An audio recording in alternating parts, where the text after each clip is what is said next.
Commercial gas cylinder को लेकर सरकार ने एक बड़ा बदलाव किया है, जिससे खास तौर पर होटल, ढाबा और छोटे व्यापारियों पर असर पड़ रहा है। अब नया नियम ये है कि किसी भी कारोबारी को एलपीजी सिलेंडर लेने से पहले पीएनजी से जुड़ा एक फॉर्म भरना जरूरी होगा। बिना इस फॉर्म के गैस एजेंसियां कमर्शियल सिलेंडर नहीं देगी।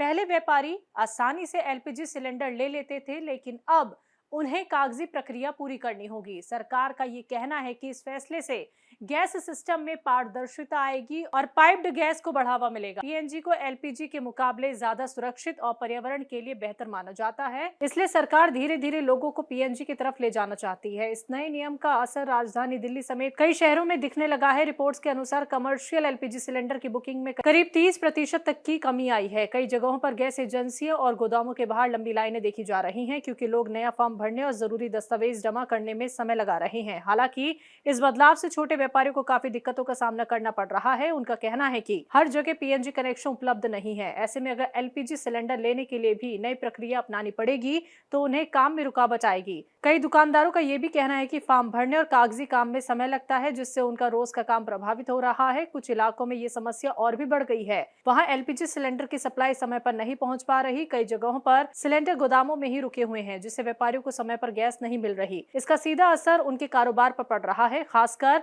उन लोगों पर जो पूरी तरह एलपीजी पर निर्भर हैं। सरकार का मानना है कि ये कदम भविष्य के लिए जरूरी है। जैसे जैसे शहरों में पीएनजी नेटवर्क बढ़ेगा, वैसे वैसे एलपीजी की जरूरत कम होती जाएगी। इससे गैस सप्लाई पर दबाव कम होगा, प्रदूषण में भी कमी आएगी। लेकिन फिलहाल इस नई व्यवस्था को लागू करने में कई चुनौतियां सामने आ रही हैं। कुल मिलाकर सरकार का ये फैसला लंबे समय में फायदेमंद हो सकता है, लेकिन अभी इसके कारण लोगों को परेशानियों का सामना करना पड़ रहा है। आने वाले दिनों में ये देखना होगा कि सरकार इन समस्याओं का समाधान कैसे करती है और क्या ये नई व्यवस्था सच में लोगों के लिए राहत बनती है या नहीं।